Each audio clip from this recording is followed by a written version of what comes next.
Jadi nampaknya ndak ke di sidang-sidang dah Pak, ke dibunuh sih. Begitu kejamnya pengadilan di zaman Fir'aun. Atu mengko sampai kini Pak, kama awak pai di kota-kota di negari awak ko Pak, nanado kantor pengadilan. Ada apa basuo kantor keadilan. Lain. Nanado tu kantor pengadilan. Kantor keadilan di akhirat nanti. Assalamualaikum warahmatullahi wabarakatuh. A'udzu billahi minasy syaithanir rajim. Bismillahirrahmanirrahim. Alhamdulillahilladzi anzala as-sakinata fi qulubil mu'minin liyazdadu imanan ma'a imanihim. Asyhadu an la ilaha illallah wa asyhadu anna Muhammadar Rasulullah sallallahu alaihi wasallam la nabiyya ba'da amma ba'd. Qala Allah Ta'ala fi kitabihil karim, a'udzu billahi minasy syaithanir rajim. Bismillahirrahmanirrahim. Rabbi inni zalamtu nafsi faghfirli faghfara lahu innahu huwal ghafurur rahim. Sadaqallahul azim. Yang dimuliakan Bapak pengurus beserta jamaah, bapak-bapak, ibu-ibu, pemuka masyarakat, bundo kanduang, niniak mama, imam jo khatib, urang cadiak pandai, nan didahulukan selangkah, nan ditinggikan sarantiang, agar semua kita ini selalu beristighfar kepada Allah, bersyukur sedalam-dalamnya atas nikmatnya, dan kita puji Allah itu setinggi-tingginya. Karena setiap saat, setiap detik, selama kita hidup, rezeki kita selalu diberikan oleh Allah. Kemudian setelah kita bersyukur kepada Allah, salawat beserta salam sama-sama kita baca setiap saat dalam acara yang baik-baik ini, dalam perjalanan ta'aruf dan segala kegiatan yang menuju kepada ridha Allah. Kita ucapkan salawat kepada Nabi. Ayat yang kita baca tadi adalah doa Nabi Musa alaihi salam yang terdapat di dalam Al-Quran surat nomor 28 atau surat Al-Qasas ayat 17. Nabi Musa adalah nabi yang menerima wahyu langsung dari Allah. Maka Nabi Musa itu gelar beliau terkenal dengan kalamullah. Setiap nabi dan rasul itu semenjak Nabi Adam sampai kepada Nabi Isa, terus kepada Nabi Muhammad yang satu-satunya tidak keturunan Bani Israel. Di setelah Nabi Ibrahim, kemudian Nabi Ismail, sesudah itu anak Nabi Ibrahim Ishak, sampai kepada Nabi Isa, itu semuanya disebut Bani Israel. Kepada nabi-nabi yang lalu itu Allah menyebut ya Adam, ya Ibrahim, ya Musa, ya Zakaria, ya Yahya, ya Isa bin Maryam. Tapi kepada Nabi Muhammad sallallahu alaihi wasallam, ya ayyuhan nabiyyu. Tidak langsung Allah menyebut nama beliau itu. Ya ayyuhar rasul, ya ayyuhan nabiyyu. Dan begitu juga kita dianjurkan kalau membaca nama Nabi Adam alaihi salam sampai kepada Nabi Isa. Tapi kepada Nabi Muhammad sallallahu alaihi wasallam. Kemudian Allah dan malaikatnya bersalawat kepada Nabi itu.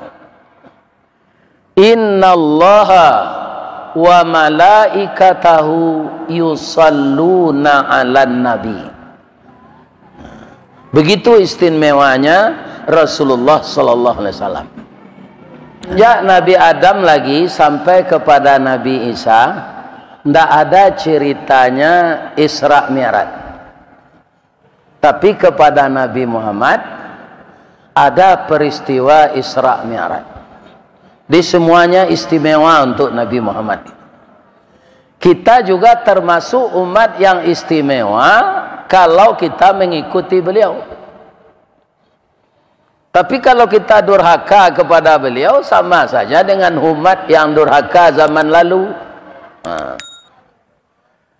Bapak Ibu yang terhormat, kaum muslimin yang saya muliakan, Nabi Muhammad itu salah satu dalam perjalanan Mi'raj itu menerima perintah salat. Kan begitu yang kita dengar kisahnya semenjak dulu.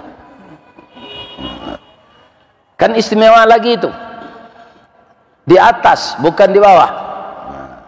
Nabi-nabi yang lain tidak. Saya ingin menceritakan bagaimana Nabi Musa menerima perintah salat. Jadi nabi-nabi ini bapak-bapak semuanya salat. Dan semuanya mukmin dan muslim. Artinya apa?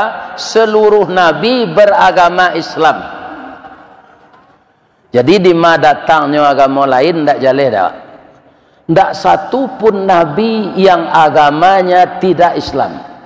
Agamanya agama tauhid, mengikuti Allah. Itu nabi-nabi itu. Kita lihat Nabi Yusuf ketika beliau telah tua, apa kata beliau berdoa kepada Allah? Wa tawaffani ma'al muslimin. Wafatkanlah hamba beserta orang yang patuh kepada engkau, yang tunduk menyerah.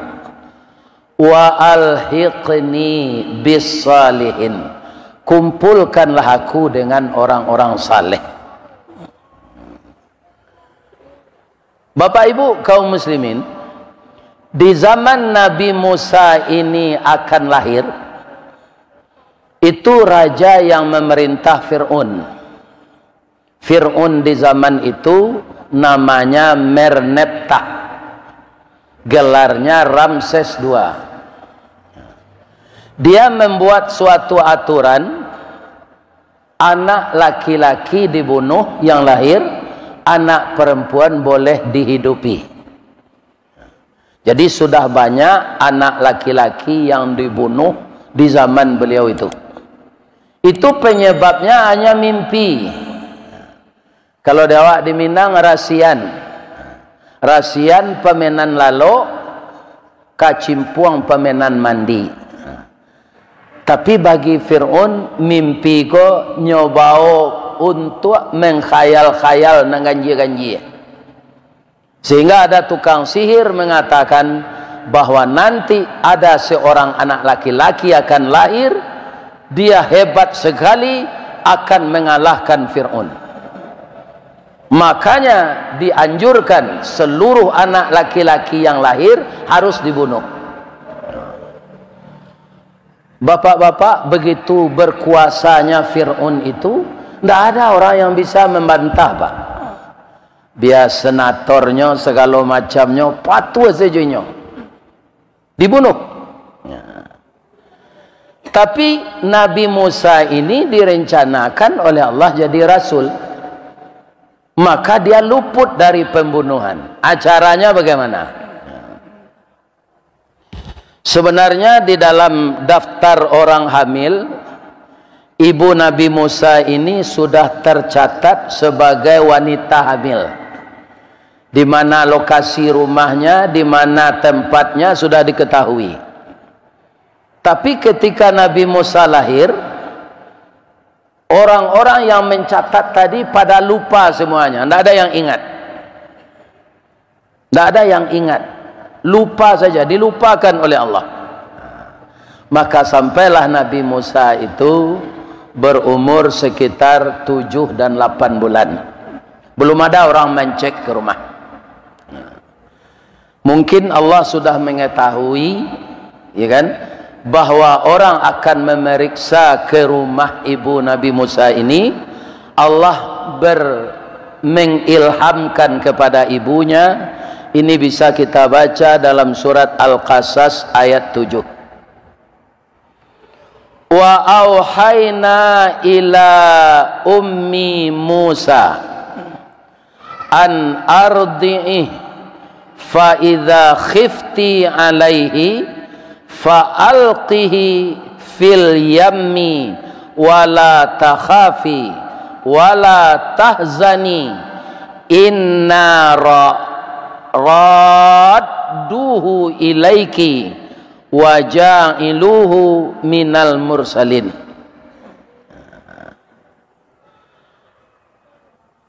Dan kami ilhamkan kepada ibunya Musa, susuilah Musa, dan apabila engkau khawatir terhadapnya, maka hanyutkanlah dia ke sungai Nil.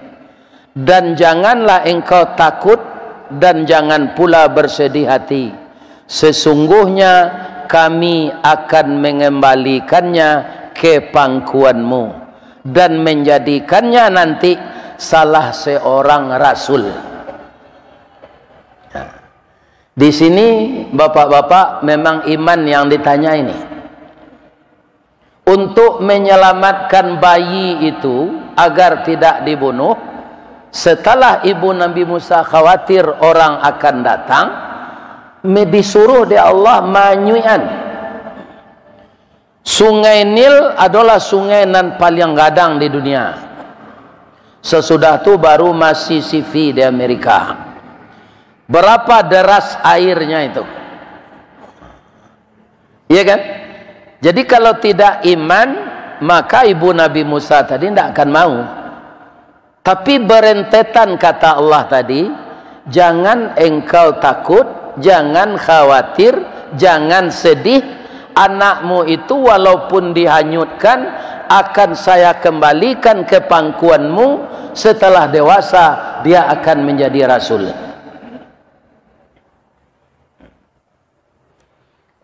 Walaupun dengan berat hati sebagai manusia, diikutilah ini. Dia ambil tampeknya. Mungkin babantu peti, mungkin babantu karton.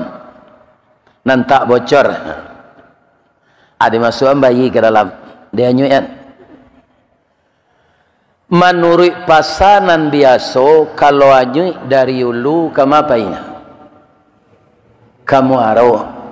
Itu menurut hukum malamnya. Tetapi karena Allah itu mempunyai rencana, rencana Allah tidak terkalahkan oleh rencana manusia. Jadi bagaimanapun orang bapak-bapak akan menghancurkan Islam ini dengan segala usaha, Allah tidak akan biarkan itu. Sudah disebutkan oleh Allah, Islam tidak akan pernah hilang di muka bumi. Menjelang orang mukmin meninggal semua. Jadi di hari kiamat nanti orang kafir saja yang mati hari kiamat tu Pak. Jamaah musaji al-musinin kau ndak satu mati hari kiamat. Sebelum kiamat lah mati. Ustaz Aristawardi lah mati. Karena kita orang mukmin. Ada anyut kata. Sampaikah ke muara peti tadi? Tidak. Nyuantana de Allah kaulu ladiang tu Pak. Namanda bihanak ko Fir'aun. Ya kerajaan lah. Kok siananya suruh. Tapi kan perintahnya. Abayi ko kasinannya menuju peti tempat manyuan. Yang memungutnya di tepian sungai Nil itu istri Fir'aun. Dilihatnya di dalam peti itu ada bayi mungil. Alangkah gembiranya hati istri Fir'aun itu, karena dia belum punya anak, dapat anak. Kemudian naik ke rumah, ke istana, disampaikan kepada suaminya, suamiku, kita dapat anak di batang air. Montok anak. Buka celananya je Fir'aun, laki-laki berusi je. Buka celana, kira laki-laki. Anak laki-laki tidak boleh hidup, kata Fir'aun. Langsung diambil pedang untuk memenggal kepala Nabi Musa. Istri Fir'aun telah pucat. Manga dibunuh dah. Awak tidak beranak, kinilah dapat anak. Laki-laki lo deh. Kok dapat anak laki-laki pembangkit batang tarandam papuih malu di kaniang panjawik kato tengah medan penyambut tamu tengah rumah. Mengapa dibunuh? Kita membuat peraturan begini, kalau kita yang menyalahi peraturan, nah kecil orang banyak begitu. Kata istrinya, kalau kakanda ingin juga membunuh, saya juga tidak dapat melarang karena kakanda raja. Cuma hari kini ko juo cara nambut. Mandanga ka cara itu Pak jo janggui Fir'aun ko merete. Ndak lututnya saya merete do, jangguinya. Ya kan? Bab itu istri Fir'aun tu ndak tangguh rancaknya do Pak. Ya kan? Mengacara na disabui dia ndak sampai kesinan dia udah ada. Indak bunuh, indak malah kita pelihara lah anak. Jadi ada raja kejam tegas Pak, ndak bisa dimasukkan kebenaran, tapi dibini takui. Kelawak tu. Ini semuanya skenario Allah. Jadi anan datang kawak bapak-bapak jangan mau pe. Mungkin di balik itu ada hikmah yang diberikan Allah. Iya kan? Nah. Nabi Musa tu bapak-bapak disuruh menyebarangi laut di Allah. Iya kan? Umatnya panik bah menyebarangi laut kapan tak ada. Ternyata meyakini perintah Allah itu yang perlu. Tiba di sana ada solusinya. Karena yang punya laut itu Allah. Ya. Beliau selamat. Ya kan? Bapak-bapak dan ibu-ibu kaum muslimin yang terhormat. Anak kau menangis selepas. Anaknya tangihan taraga menyusu. Siapa yang menyusuan? Istri Fir'aun kau tak punya bayi dah. Ya kan? Susu-susu tapuang serupa kini kau lu nado di zaman itu. Ya? Siapa yang akan menyusukan? Maka bapak-bapak para jemaah dibuat pengumumannya di simpang jalan. Sia ibu-ibu nan punya anak bayi ingin menerima upah menyusuan bayi datang ke istana raja. dia gih fasilitas tiga kalau menyusuan anak rajo. Pertama tinggal di istana selama menyusuan. Itu lebih kurang 2 tahun tu. Nan kedua PBB ndak membayar. Nan ketiga gaji dia gih bara kecukui. Datanglah ibu-ibu nak beranak ketek ke sini. Tapi tidak satu pun Nabi Musa berkenan menyusu jo. Ibu-ibu nak datang. Kita lihat ayat selanjutnya.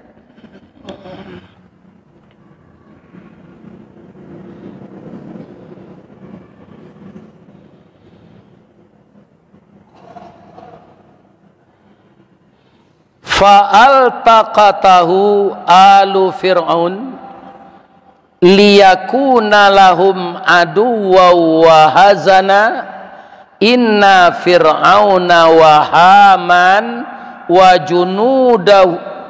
junudahuma kanu khatiin. Dan Fir'aun berkata dia adalah penyejuk. Istri Fir'aun berkata dia adalah penyejuk mata hati bagiku dan bagimu wahai suamiku. Jangan membunuhnya. Mudah-mudahan dia bermanfaat untuk kita dan ambillah dia menjadi anak. Ibu-ibu dan bapak-bapak, maka ibu Nabi Musa pergi pula ke sana. Hati ibu Nabi Musa menjadi kosong. Sungguh hampir saja dia putus asa. Kemudian dia telah mengetahui rahasia itu, maka diberitahu oleh anak gadisnya. Rupa ada anak gadisnya kakak Nabi Musa. Adik dipungut de orang istana. Ambolie pengumuman di tepi jalan sebentar ko, siana menyusuan anak rajo digaji dek rajo. Orang datang banyak ke sinan mak, tapi ndak amu hadi awak tu menyusu jenyo. Apa ilah mak ke sinan? Begitu ibu Nabi Musa pergi ke istana Fir'aun itu, nampak oleh bayi kecil tadi, langsung senyum itu lepas. Nyo induaknya nak datang. Induak nama lain. Menyusulah dia dengan ibunya itu. Kesabaran seorang ibu yang menghanyutkan anaknya tadi tidak beberapa lama dibalas oleh Allah. Jadi tidak ada dalam hidupku dan saya lok sabar. Ya kan? Sehingga Allah di dalam surah Al-Baqarah ayat 157 itu 2 kali mengecekan. Pertama, innallaha ma'as sabirin. Yang kedua, wabashiris sabirin. Anak orang dibunuh, anaknya indah. Banyak anak orang dibunuh. Tinggal di istana, gaji dia gih dek rajo, pajak tidak membayar. Itu upah dunia yang didapatkan oleh ibu Nabi Musa ini. Mulainya hatinya khawatir, anaknya pasti dibunuh. Kini anaknya di istana tu mana tinggal. Sampai kapan Nabi Musa di sana? Sampai beliau remaja. Jadi itu karajo Allah untuk meyakinkan awak, Pak. Kebenaran barana kaditakan orang, Pak. Samo jo manakan balon bayi siangin ke dalam air. Itu nambana tu. Tak mungkin bisa tabanam kebenaran itu. Karena apa? Yang punya semuanya Allah. Yang mengendalikan raja yang kejam itu Allah. Yang mengendalikan menteri yang kejam itu Allah. Maka Allah juga yang akan merenggutkannya kembali. Jadi bagaimanapun kita bapak-bapak dicoba oleh Allah ya. Dalam segala macam segi kita harus sabar. Serupa penyakit gola Pak. Dahulu corona ku asalnya dari orang menggulai kelalawa. mengolak kalalawa di kota Wuhan. Setelah berhasil isu tu masuk ke negara awak, apa tu nak dolai? Kemudian kita lihat lu di TV dulu, orang kena corona tu jatuh berdarah, hidungnya mati. Tak ada cik je nan serupa itu sampai gini dah. Iya kan? Sudah tu ibu-ibu dan bapak-bapak datang lo kini namanya Omikron. Umi itu ibu. Jadi ibu corona. Ambo calik kira merek ban Omikron tu. Merek ban auto. Sudah tu biko datang lo lai Abikron. Apa corona? Sudah tu inyeknya lai. Ya kan? Jadi memang dunia ini banyak kepalsuan, banyak penipuan. Itulah dunia. Anan sadihawa, bapak-bapak, orang nan didahulukan salangkah nan ditinggian sarantiang tu jadi penipu itu nani buat dia. Payo kumbuh koto suliki, koto nampe di tepi buki, kasuuk koto nangadang tampak nandari gunung sago. Ba'a kolah lai dunia kini makin diubek makin sakit, tawa taserak biso nandatang dukun maubek lada mampuloh. Pengalek. Lah itu nanti jadi. Tidak saja di kampung awak, di kampung orang betul juga.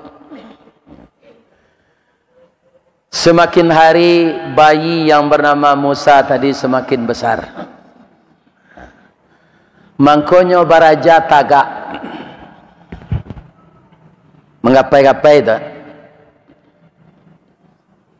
Kalau ambo di orang gaya ambo dulu pak, masuk ambo bayi itu untuk baraja tagak, rumah ke rumah bergonjong rumah orang gaya. Nyotabang bulu nyosiciak berasi-berasi nyompalehan. Tu nyopakun di tonggak. Awak menggerabai-gerabai beraja tagak sini. Kalau kini lah dijual orang kereta-keretanya di pasar, ndak perlu punya itu le. Negari kula semakin maju. Zaman Nabi Musa tu, ya kan? Nyo kan jadi anak angkek Firaun tu. Jadi nyo acok bapa lu aja Firaun ke. Coba bayangkan itu. Ya kan? Nyo paluk-paluk de Fir'aun sayang. Nabi Musa ko baraja tagak, janggui Fir'aun ko panjang. Bapa ciknya kesinan, tak cabui janggui itu sebagian. Padiah badara tunggunya. Yo dem bunuh aja anak ko. Apa kata istrinya lagi? Dah. Anak sagadang tu di ma barakat. Ya kan? Ambillah api jo kue. Agian kenyo, nama nang kenyo ambil. Dia ambil api jo kue, nang dia ambil Nabi Musa ko lai kue, hanya betul dia melekat tangannya ke api. Kemudian dibawanya baru api itu ke lidah. Maka terbakarlah lidahnya. Nabi Musa itu lidahnya cadel, Pak. Karena rusak terbakar. Beliau membaca doa terus, Rabbi syrahli sadri wa yassirli amri wahlul uqdatam min lisani yafqahu qawli. Itu doa Nabi Musa juga. Sajak inyo tabaka lidah tu kecik Fir'aun, anak ko bodoh mabok belakang. Indak kue nanyo makan, do api nanyo makan. Saat itu Fir'aun mengatakan Nabi Musa ini anak bodoh. Padahal calon Nabi itu cerdas, Pak. Kemudian setelah dia remaja, nyolie banyak patuang-patuang di istana itu. Karena dia calon Rasul itu dapat ilhamnya dari Allah. Ini patung-patung ini nanti bisa disembah orang. Mungkin itu kecil Allah ke dalam mati Nabi Musa itu. Hanya runtui patuang-patuang itu saja. Disampaikan orang ke Fir'aun. Biasalah nyo anak bodoh tu mah beko dipelok sebalik. Sedang baru api lah nyo makan. suatu kali terjadilah perkelahian antara suku kerajaan ini dengan suku Israel. Dua orang berkelahi. Nabi Musa kan sukunya Israel. Melihat orang sepesukuan dia ini payah, cakak kampung dipagar kampung, cakak nagari dipagar nagari, ya. Maka Nabi Musa menolong suku Israel yang kepayahan tadi.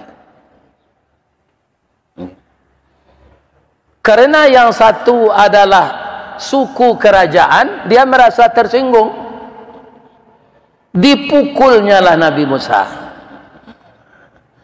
Ambo kan tukang larai, ambo kan tukang sabarkan.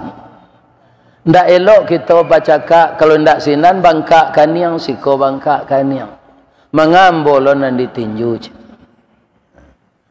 Adi dongkak de orang tu sekali lain. Nabi Musa tetap sabar. Dipukul lagi. Nyangke lutut nyo kateh de Nabi Musa ko. Tiba diparui orang tu. Ya kan? Ndak bisa ngoknya ke bawah lepak. Itu saya. Meninggallah dia. Itulah Nabi Musa membaca doa tadi. Rabbi inni zalamtu nafsi. Oh Tuhanku, aku telah menganiaya diriku. Engkau tahu ya Allah, saya tidak sengaja. Perutnya kena lutut saya, dia meninggal ya Allah. Ampunkan saya, surah menganiaya diri saya. Faghfirli, ampunkan saya ya Allah. Faghafara lahu. Jadi semua minta ampun, diampunkan Allah. Faghafara lahu innahu huwal ghafur rahim. Allah itu maha pengampun. Tadi sampai orang ke Fir'aun balik. Pak, apa keceknya si Musa itu anak bodoh? Itu siapa suku apa lah meninggal adiknya. Apa mengeceknya anak bodoh. Dilihat oleh Fir'aun, ternyata orang tadi sudah meninggal. Maka disuruhlah oleh Fir'aun mengumpulkan bala tentaranya kepada menterinya Haman untuk menangkap Nabi Musa. Di sinilah bapak-bapak kaum muslimin digelar Nabi Musa itu diuji oleh Allah dengan bermacam cobaan. Ya kan? Ndak ada orang nan kajadi rasul tu pak nan tak barik cobaannya saja ketik. Ya kan? Ndak ada.